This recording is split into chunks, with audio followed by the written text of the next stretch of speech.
on the Listen First podcast. You'll join us as we connect with an array of fascinating guests from varied backgrounds and perspectives to explore how we can build and become leaders that transform their families, workplaces, and communities. Tune in for insight on mastering skills like active listening, verbal and nonverbal communication, understanding behavioral tendencies, and appreciating individuality.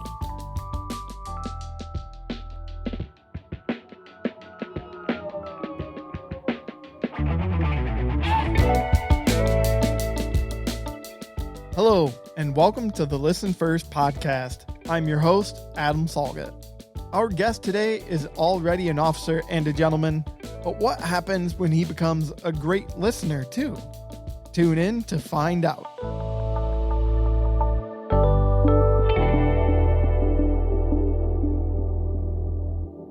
Conflict in the workplace. How do we define it, and why does it matter?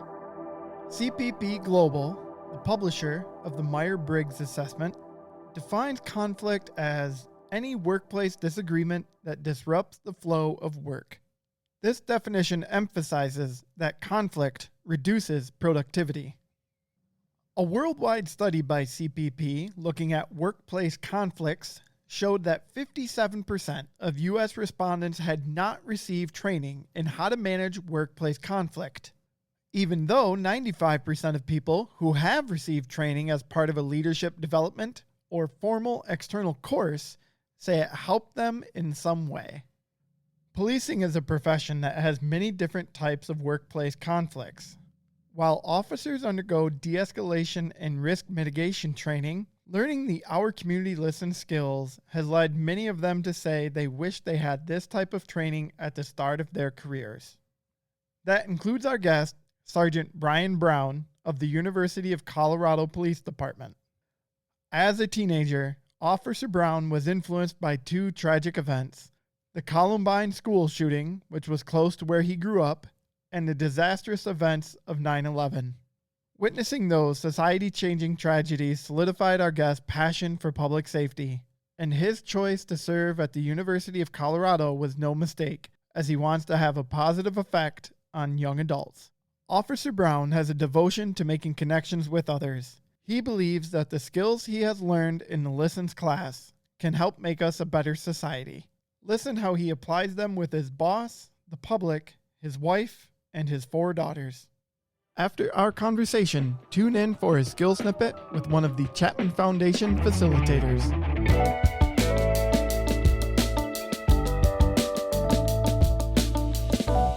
With me today is Sergeant Brian Brown. Thank you so much for joining me, Brian. Absolutely, Adam. It's great to be here. I'm excited to learn more about you and everything that Our Community Lessons class has brought to you and the people of CU Boulder PD. So my first question is, how did the class help you connect the dots and how you work with the public, especially in high-stress situations?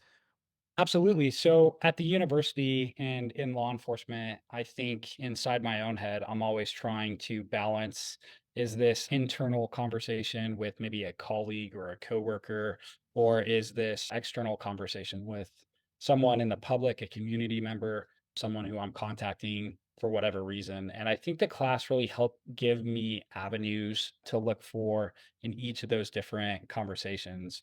So, for example, listening is important in both areas of Mm-hmm. those. But when the class talked about the DISC assessment and trying to figure out where someone was coming from, I use that more internally than I would externally with, let's say, someone on a contact. But it still may be applicable to a community member who we're working through a police problem together. I'm curious, when you have potential interaction with the public, how often do you think about the logic and emotion bubbles?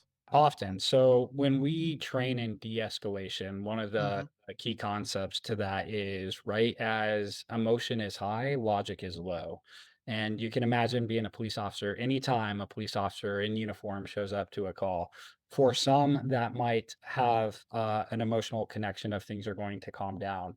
But if you're the person being contacted, or, if I'm coming up to contact you, usually emotion is on its way up. And that's one of the things we notice in the police academy, right? We're trained to watch people's hands and we're trained to approach with officer presence and things like that. And what you can tell when you're looking at an officer who's fresh from the academy and maybe someone who's been working the job for 10 years is someone from the academy very much is approaching a situation trying to pull on all the things that make them a police officer. And someone who has been a veteran of law enforcement for a while is trying to look at that humanistic connection they can make and really having that person see them as, yes, I'm a police officer in this capacity, but I'm also a human and I'm also trying to make a connection to you. So for me, it's important that they know my first name, that they don't have to refer to me as like officer or sergeant, that they can call me Brian, right? And Hmm. it's really about bringing together our similarities so that I can or we can work through the problem that's in front of us. It sounds like you're definitely thinking about making that truly human connection. So I'm guessing a lot of the skills you learned in the Our Community Lessons course really rang true to that. And I'm curious, in class, were there in class or maybe the days, following, did you have any aha moments, moments where things just kind of clicked and you were like, oh my goodness, I could do this better or I could do this differently? Yeah, there was a couple of them, right? And I'll give you an example of when we look at your choices to, accept the behavior, to adjust the circumstances, or to ask for change. I was able to apply that to law enforcement contacts. And we always tell people for officers to get themselves in positions that are, winnable for them. And we used to have this phrase that was, ask someone to do something, tell someone to do something, and then make them do it. But when I was able to apply, can I accept the behavior in that person I'm contacting, or do I need to adjust those circumstances? I was able to take that law enforcement training and say, okay, is some of the behavior I'm looking at, can I accept what that behavior is right now at that time? Or would adjusting that behavior actually be detrimental to creating some sort of connection with that person? There are situations where I can accept certain behavior that's going on at the time for my safety, the safety of people around me. And that's when you start to look at how do you, adjust the circumstances in that sense? And how do I ask for change? And we know that asking for that change is a lot better than telling people to make that change or making people make that change for you. And, the class really helped me understand that at its root, listening and making that connection helps that, right? That is kind of the oil that makes these, or the grease that makes this transaction between two people possible. Hmm. So speaking of listening, when we had our pre-production conversation, I think one of your kind of early aha moments also had to do with the time you listened to your boss for an hour. You said you listened for an hour. I'm curious if you could tell me that story a little bit and how that impacted your relationship. Yeah. So again, internally in an organization, as a police officer, you're used to interacting with people daily, right? And what those interactions mean for each of those groups is going to be different. And sometimes I personally found it was hard to throw on, the hat of being inside the office working on an administrative project or something that you had been tasked with as part of the administration or the job that I guess the police department is needing done, and then Hmm. you go right back out to a call for service or a contact, and you're throwing a completely different hat on that's requiring a completely different skill set. And those get, day in and day out, it can be a little confusing, I would say at times, or you get comfortable with just going to what your strengths are, but really strengths in different situations Sure. are what you're trying to pull on. So the experience I had with my boss is we were in the middle of a pretty complex hiring situation on what Hmm. we were trying to work forward with next steps in the hiring process. And it actually happened during the class. I think it was the last day of the class when I got the phone call. So I took a step out of the class. Obviously, this was fresh in my mind at the time.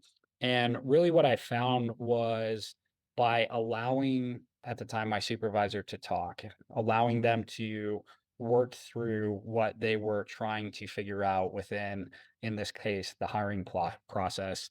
I found that it wasn't so much my response that was needed. It was reflecting on the thoughts that were already there, right, for him. And so as the conversation progressed about different nuances, you could tell that he was looking for maybe just a little bit of acknowledgement and using, Hmm. reflectively responding to say, "Hey, yeah, I'm on the same page."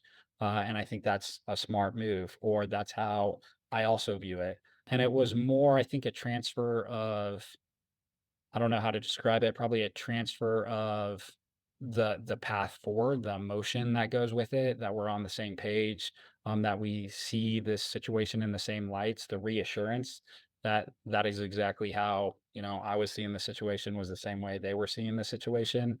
And obviously that conversation lasted for quite a while. And so I was able to walk away with that, I think, one, feeling like I had really not needed to respond as much as listen to exactly what I was thinking, in my head with the same hiring process.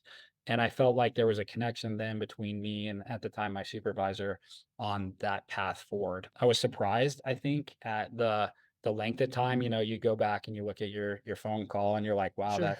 that conversation was, quite lengthy, because even through listening, there was connection and there Yep. was understanding that, I think, in police work, you're trying to get just to the facts and move on to the next thing. It doesn't matter if it's something on the street, it doesn't matter if it's an administration process inside. You're trained to do that in your career. And it really allowed me to have time for that emotional and human connection, that relationships are built on. So let me ask you, this was on day 3. Do you think if you had that conversation maybe the week prior, it might have gone the same way? When you're going through a class is the best time to test out some of these ideas. And I think being told to be a better listener, or knowing to be a better listener in life, and I'm talking from the time, right, you're in elementary school moving up, on the importance of listening.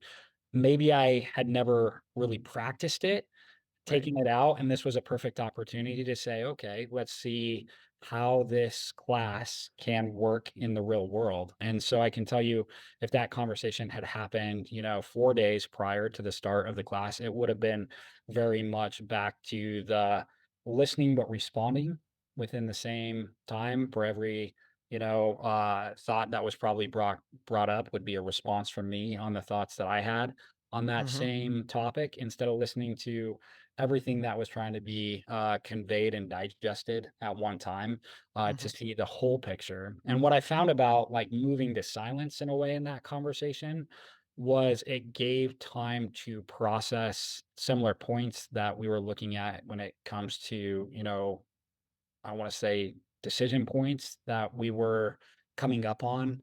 If you go route A, this could happen, but if you go route B, this could happen. And I think that's a natural time where someone would interject and give their opinion.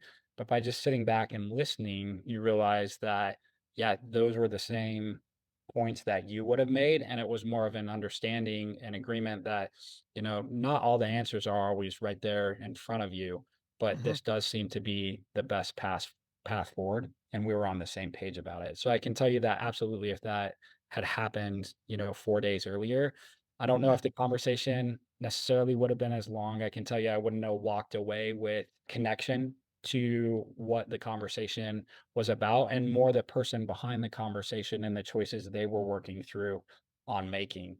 I also tend to wonder if it would have been as productive because it sounds like the conversation you had with you just listening allowed him to kind of work through some things.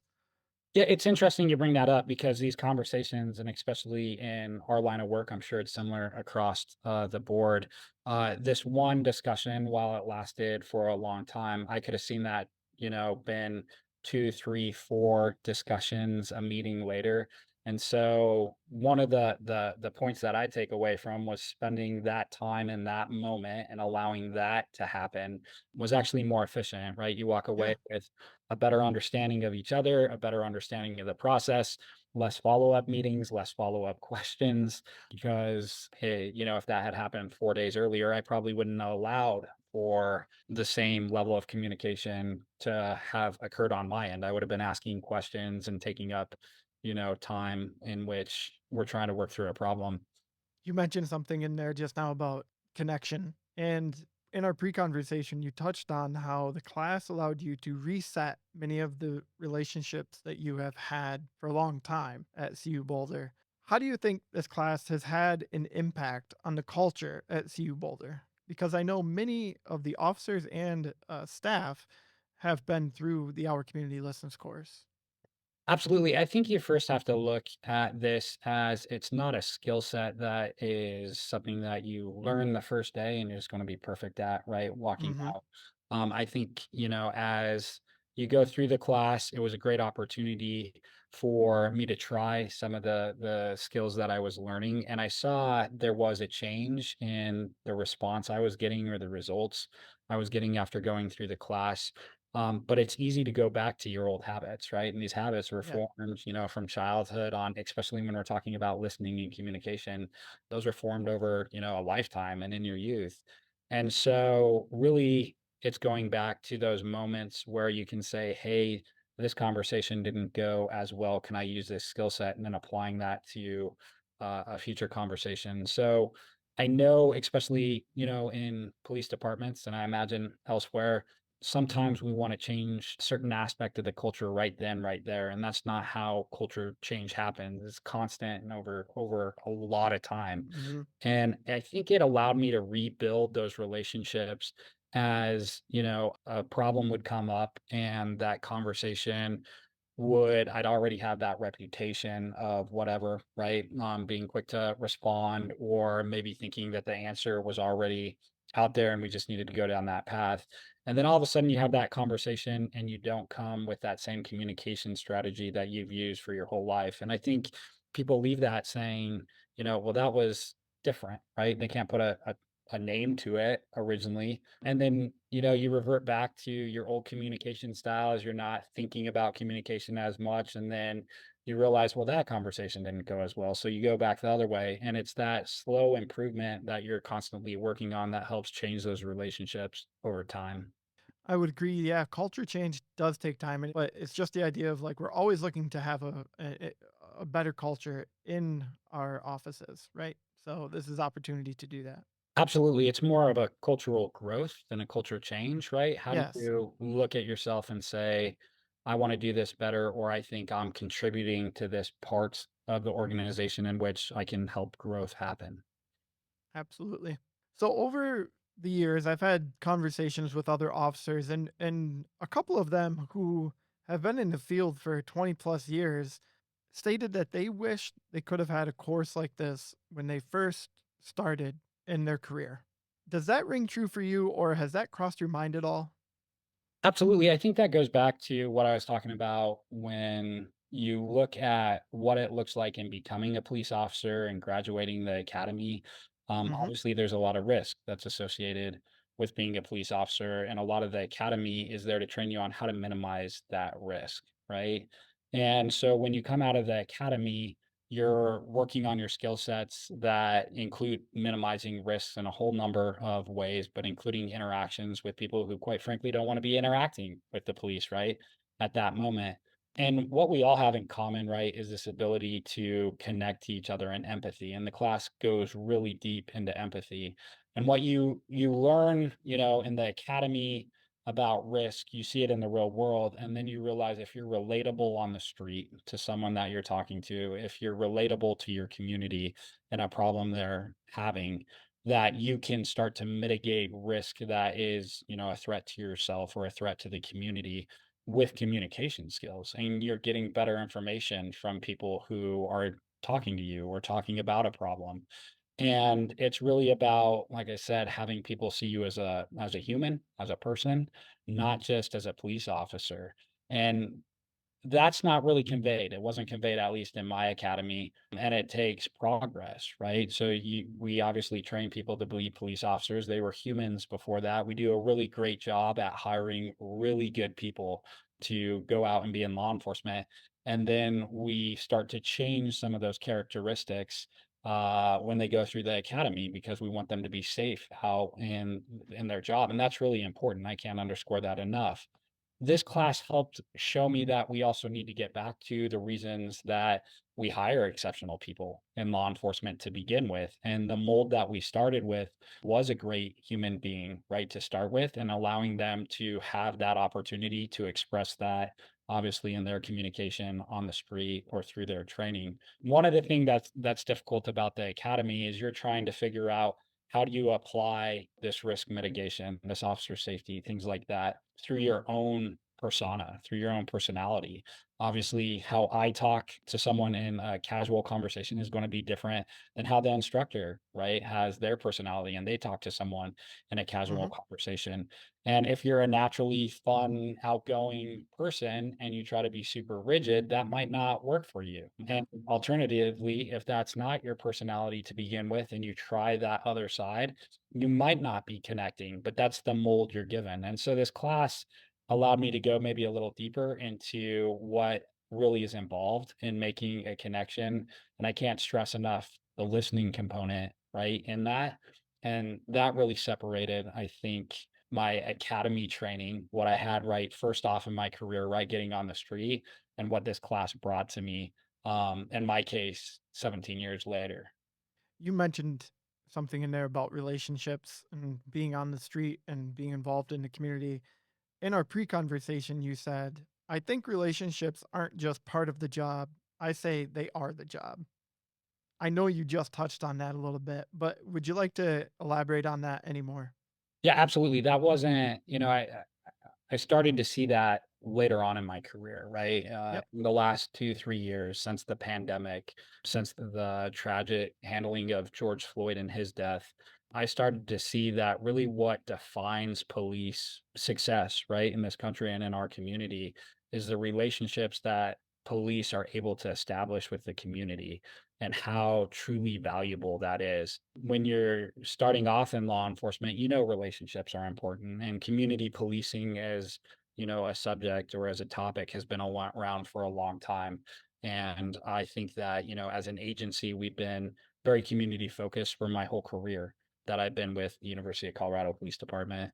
But it's really that internalization to realize that the only way that policing works is with community partnership and working for the community and having that sense of honor of being part of that community and helping that community achieve its goals and safety and the people's success in those realms. I think that's when it really hit how important relationships are to me personally and what that means for a police department.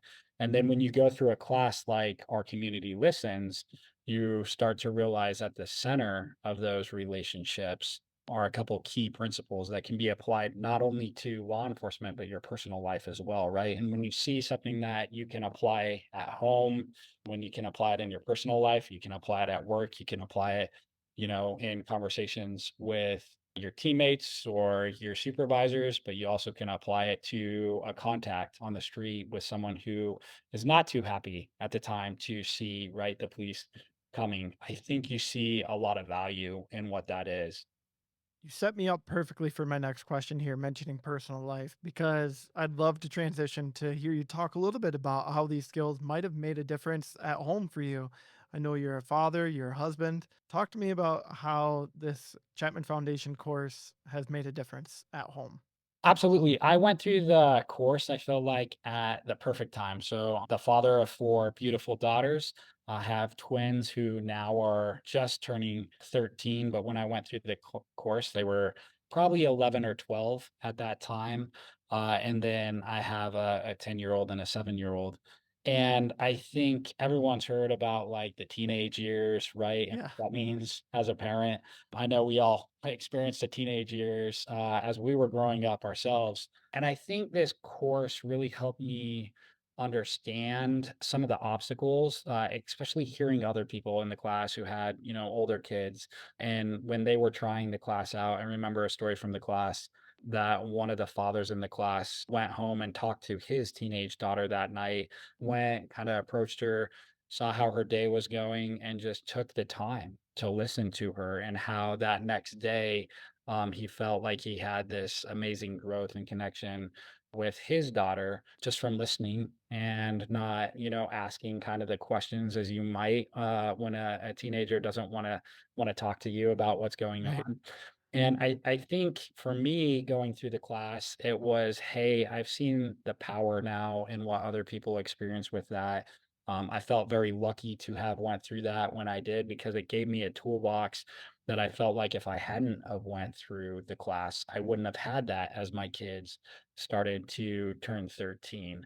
And I can tell you when, those conversations at home, especially with children, are going in a different direction and you're wondering like, why am I not making that connection? Or why is this conversation going the way it is? I can go back to what I learned in the class and I can go, okay, I thought I was being a great listener, but look at this. I really wasn't. And it gives you, 5 steps that you're looking at, or not 5 steps, but 5 components to listening. And you can be like, man, I didn't use silence very well at all. I just wanted to fill that. And I can tell on their side, they didn't feel like I was hearing what they were saying. So I think, in relationships, which is what we're really talking about, the relationship you have with your family is obviously a really important one, but the material in the course is not putting an emphasis necessarily on how important the relationship is. It's putting an emphasis on just relationships in general. And so you see that work at home, you see that work in your organization. And in our case of police officers, you see that work with community members or contacts you're having with people in your community. And you start to really realize that, hey, this isn't just something that, is something good to know, that when I'm applying these principles, I'm feeling more connected and I'm getting better results with those relationships. Thank you so much for sharing that. I'm happy that you looked at it and thought about it outside of the workplace, because you're right. It really is truly about relationships. It's about that connection. It's all about the opportunity to, feel like you're listening to someone and have them feel like they're being heard. As we start to wrap up the podcast here today, I always like to ask our guest for a key takeaway, something that maybe you want our listeners, our audience to practice, or something for them to think about. Is there anything that comes to mind that you kind of want to leave our audience with? When I went through the class, it was with law enforcement professionals. So we were lucky enough to be able to host our community listens at the University of Colorado. But we had people from the Grand Junction Police Department in the class. And to me, the takeaway was how the class was really affecting all their relationships, right? And in the short term, that tended to be the personal relationships. You're in the class together. You haven't had a chance to really go out and apply that to the workplace as much as you're in a class during the whole, 3 days that this is going on. And I think the takeaway for me was that you see those results fairly quick. Like I said, with that phone call that happened with my supervisor at the time in the middle of the class, I was able to put it to the test right there and say, hey, having attending behavior and using silence effectively and reflectively responding instead of just thinking about what my next question is going to be right off the bat and what I want to convey, but listening is really powerful in relationships. And it has the ability to change that relationship and build trust within that relationship. The takeaway, I guess I would say, is that you have to give yourself, grace and the ability to try out what you're learning in the class, knowing that it's a lot of information and you can't do that all within a day, but staying at it, seeing the growth over time, trying out the easy parts of the class and seeing those easy first wins and realizing that, the material that you provide works. You mentioned something in there about the message that you want to convey. And I think reminding ourselves that sometimes we need to think about the message that they are conveying, which is obviously what you did in your situation with your supervisor. You took the time to listen. And as you said, it probably shortened some of the work that was on the horizon, because you guys were able to take the time in the moment and listen to each other. Brian, thank you so much for taking time and chatting with us today on the podcast. Thank you so much, Adam, for having me. And I hope that you continue the podcast. I'm a really big fan of listening to the podcast. And again, it's a way to refresh your skills after going through the class. Much appreciated. Thank you, Brian. Take care.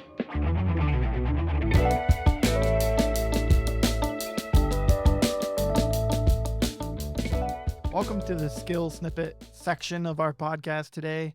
I'd like to welcome in Katie Trotter, our Senior Director of Content and Coaching. Katie, how are you? I'm doing great, Adam. Thanks for having me today. The skill snippet that you wanted to talk about today has to do with powerful questions. When I first heard powerful questions, the first thing that came to mind was a Saturday Night Live bit where they say, "How much you bench?" And I was like, that's kind of my first powerful question that I thought of. But I'm guessing that's not exactly what this is about. So can you tell me when we say powerful questions, what are we talking about? Yeah, when we talk about powerful questions, it is one tool that is taught within a coaching program or a coaching training. So many people have probably started seeing this uptick in research and information coming out around the importance of having workplaces with coaching questions or coaching culture. And so what we're trying to do is to bring in this new skill set to equip a few more people with the skill. Gotcha.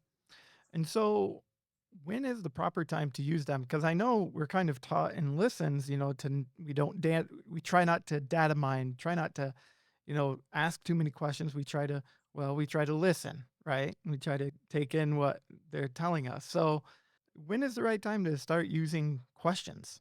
I'm really glad you brought that up, Adam, because when we talk about asking questions like data mining, right, we are really asking a lot of pointed questions to get our needs met.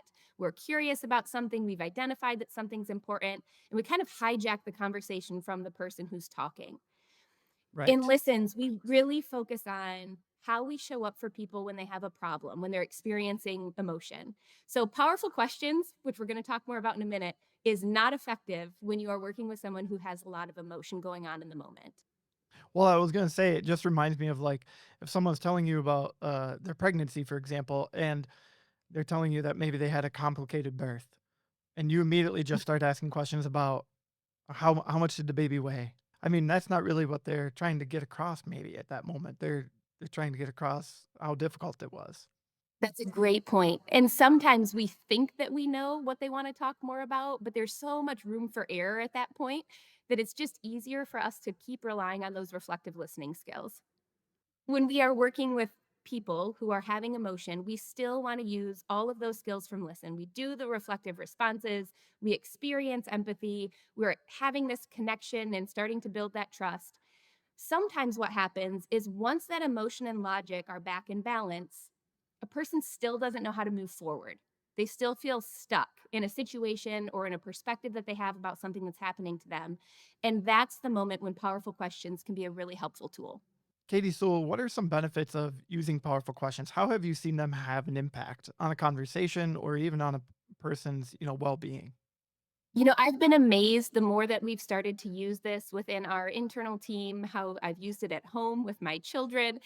The benefits I feel like can be pretty widespread. So, for some people, as I mentioned, if they're stuck in a situation, powerful questions can help people to look at a situation that they may have been thinking about for months or years. And there's something about them that can help them look at it from a new perspective, to consider it in a new angle. The other benefit of powerful questions is that you are helping to empower someone else to make their own choice about how they want to move through a problem because they are the ones who are still maintaining ownership of how they're thinking through the issue, what it is that they're really hoping to gain from an outcome. So it can be a really powerful tool in that standpoint as well. Man, I really love like the idea of using some of these when, maybe my wife comes home and has, something that she's telling me about at work that, a lot of times we easily jump into the suggestion space, right? You could do this or you could do that, or what about this and what about that? But really, I mean, she's got the skills, she's got the knowledge, she's got the experience. I just need to kind of let her figure it out. And these powerful questions sound like they could be very helpful to just, further along the conversation, make her feel more heard, make her feel more seen, and maybe help her, step through it quicker. Yeah, and Adam, I'm glad you brought that up because one other time or a sign, I suppose is a good way to put it, that it might be time for you to utilize some powerful questions is if a person has come back to you for like the fourth time or the fifth time around the same challenge or the same difficult relationship. And so that can be another kind of, oh, that would be a great moment for me to pull out some powerful questions. All right, so we've talked these up. Let's talk a little about what they are. Can we get like what they are in specifics? Meaning, can we give an example? Do you have an example of a powerful question or a situation where maybe you used one or one where you could paint a picture for us to actually step through using one specifically? Yeah. One of the most helpful things that I have found to keep in mind when trying to come up with powerful questions is that they should always start with what or how. So we want to avoid the why, the when, all of that, what and how questions. And we want to use those because that's what kind of stimulates the creativity. So if someone comes to you and they're venting about a situation of something that happened at work and it's complex and it has a lot of different tangles to it, to say, what about that was the most challenging for you? Gotcha. Help them start identifying what they're going through. Yeah, right. So to really try to sort through what specifically about all of that pile of information, what was the hardest part of that? Mm-hmm. It also gives you an opportunity to get them moving or looking ahead. So this idea when somebody is stuck in a situation to say, what are you hoping for? That's a good point. Yeah, because it kind of, again, triggers the idea of, like you said, looking ahead.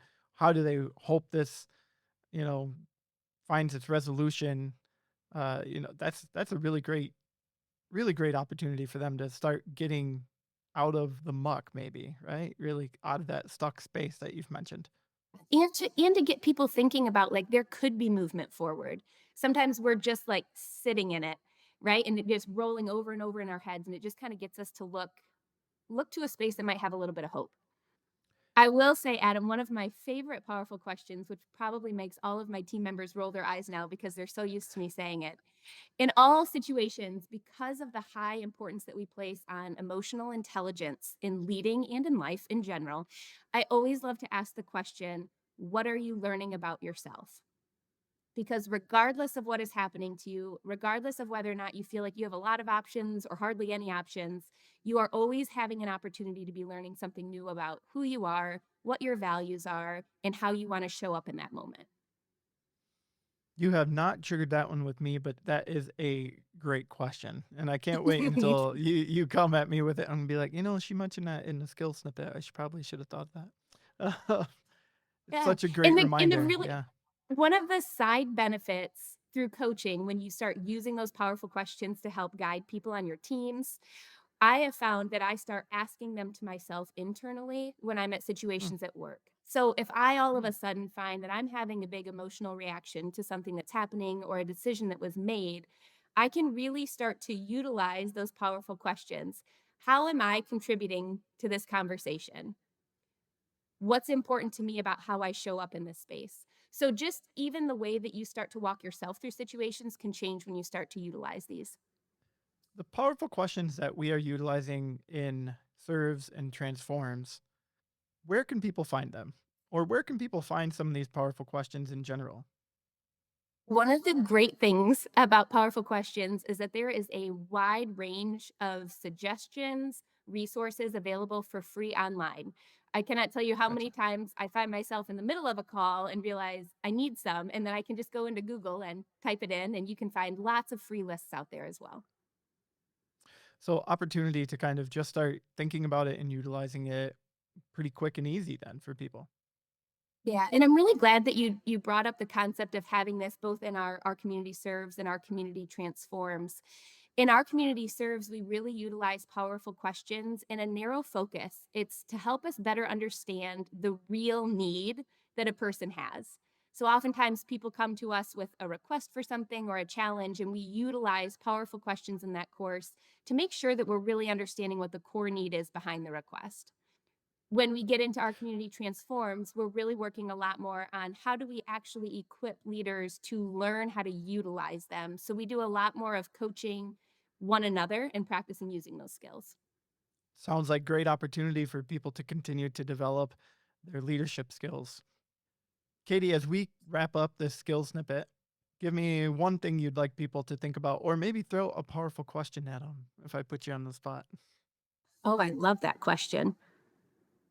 Yeah, I really like this one because it can apply in pretty much any situation when you are considering whether or not to utilize a new skill. So I would pose the powerful question, what could become possible if you were to start utilizing powerful questions in your leadership? Super cool. Yeah, it's already got me thinking. I lost track there a second because I was already kind of thinking about that.